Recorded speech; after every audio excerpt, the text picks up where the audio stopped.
The familiar thrum of the engine vibrated through my bones as I turned onto Hemlock Lane, the asphalt a stark contrast to the winding, dirt roads I had grown accustomed to during my vacation.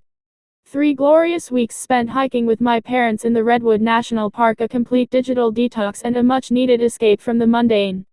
I pulled into my driveway, the familiar scent of pine needles and damp earth greeting me like an old friend. My house, perched high on the hill overlooking the valley, stood sentinel, a silent guardian against the elements. Below, nestled in the valley, lay the manicured lawns and cookie-cutter houses of the Hemlock Heights OA. I wasn't exactly a member, more like an tolerated anomaly. My property, inherited from my eccentric grandfather, bordered the community but wasn't technically part of it. My primary responsibility, a somewhat ancient and often overlooked fact, was the upkeep of the old dam. The dam itself was a relic, a moss-covered concrete structure built decades ago to divert water to what was once a thriving mill. The mill was long gone, a victim of progress and changing times, but the dam remained, creating a small, picturesque river that meandered through the OA, forming the centerpiece of their carefully curated aesthetic. My grandfather, a staunch believer in honoring the past, had instilled in me a deep sense of duty towards its upkeep. I had learned from him the intricacies of its mechanics, the subtle signs of wear and tear, the delicate balance between controlling the flow and respecting the river's natural course. Karen, the OA president, wasn't particularly interested in any of this. Our interactions were minimal, usually revolving around the occasional, and often unjustified, fine for some alleged landscaping infraction. She saw me as an outsider, a nonconformist who dared to let wildflowers bloom on my hillside instead of perfectly manicured rose bushes. I, in turn, saw her as, well, a Karen. As I hauled my suitcase out of the car, a sense of unease began to prickle at the back of my neck. Something felt off. The air was heavy, the silence too profound. Usually, I'd hear the faint sounds of children playing, lawn mowers buzzing, the general hum of suburban life. Today, there was nothing. Then I saw it. A gaping, muddy scar across the landscape. Where there should have been manicured lawns and meticulously planted flower beds, there was a swath of destruction. Houses closest to the river were submerged, their windows dark and lifeless. Cars were overturned, furniture strewn haphazardly across the mud. The OA, the pristine haven of conformity, was now a disaster zone. My heart leapt into my throat. I scrambled to the edge of my property, straining to see the dam. What I saw made my blood run cold. The top of the dam was gone. Not just a crack, not just a leak, but a massive section of concrete, as if a giant had taken a bite out of it. Water cascaded over the damaged structure, a furious torrent that was visibly eroding what remained. My phone buzzed in my pocket. An email. From Karen. Subject: Urgent OA meeting, emergency situation. The email was short, terse, and filled with thinly veiled accusations. It blamed the negligence in dam maintenance for the catastrophic flooding and demanded my immediate presence at an emergency OA meeting. I swore under my breath. This was insane. I rushed inside, threw my suitcase on the floor, and booted up my computer. Ignoring Karen's self-serving email, I dove into my grandfather's meticulously kept records of the dam. Blueprints, maintenance logs, weather patterns, everything was there, a testament to his dedication. I scanned through them, my eyes darting across the pages, searching for anything that could explain what had happened. The last entry, made just before I left for my trip, showed everything in perfect, working order. Someone, or something, had deliberately sabotaged the dam. The OA meeting was held in the community clubhouse, a beige, characterless building that had somehow survived the flood relatively unscathed. The air inside was thick with tension and the smell of damp carpet.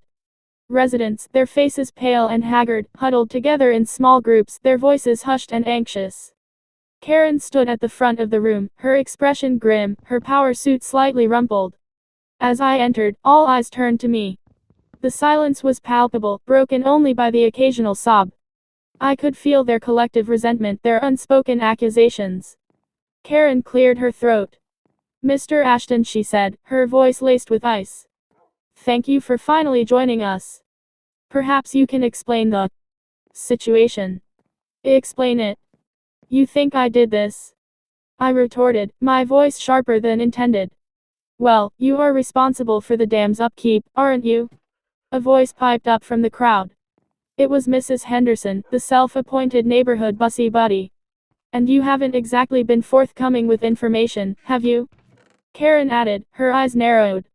We've repeatedly requested access to your maintenance records, and you've always refused. Because you wouldn't understand them. I snapped. They're technical documents. Besides, the dam was in perfect working order when I left. I have records to prove it. Oh, I'm sure you do, Karen said, her voice dripping with sarcasm. But forgive us if we find that hard to believe considering the circumstances.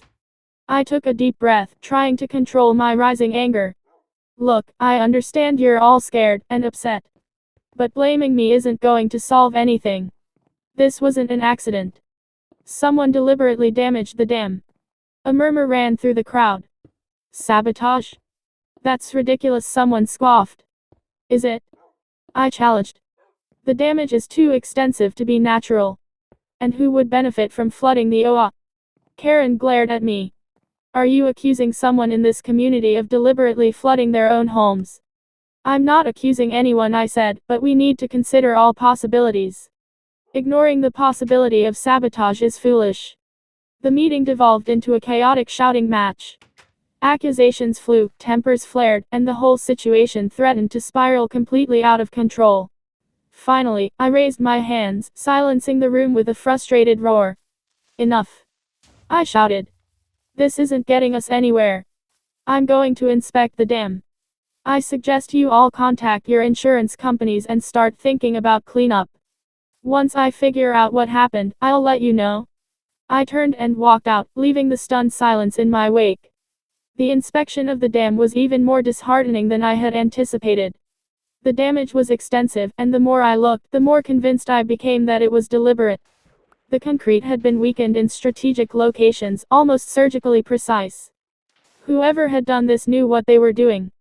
As I was examining a particularly suspicious crack, I noticed something wedged between the rocks at the base of the dam. I reached down and pulled it out. It was a small, metallic object, glinting in the sunlight. A remote detonator. My blood ran cold. This wasn't just sabotage, it was a calculated act of destruction. I raced back to my house, my mind reeling. I had to find out who was responsible for this. I started by reviewing the OA's recent disputes, financial records, anything that could provide a clue. Hours passed, and the sun began to set, casting long shadows across my desk. Then I found it. A series of emails between Karen and a local construction company. The subject, renovations to Hemlock Heights riverfront. The emails discussed a proposal to reroute the river, creating a new recreational area with artificial waterfalls and kayaking trails. The only problem? The dam was in the way. I cross-referenced the construction company's invoices. There it was, a payment for demolition services made just days before I left for my vacation. It all clicked into place. Karen had orchestrated the dam's destruction to pave the way for her pet project. She had seen the dam as an obstacle, a relic of the past, and she had been willing to sacrifice the homes and livelihoods of her neighbors to get what she wanted. I grabbed my phone and dialed the police. The investigation that followed was swift and decisive. The police quickly uncovered the evidence I had found, and Karen, confronted with the irrefutable proof of her guilt, confessed. The aftermath was a messy affair, filled with lawsuits, insurance claims, and the slow, arduous process of rebuilding. Karen was ousted from the OA, her reputation ruined. As for me, I became something of an unlikely hero.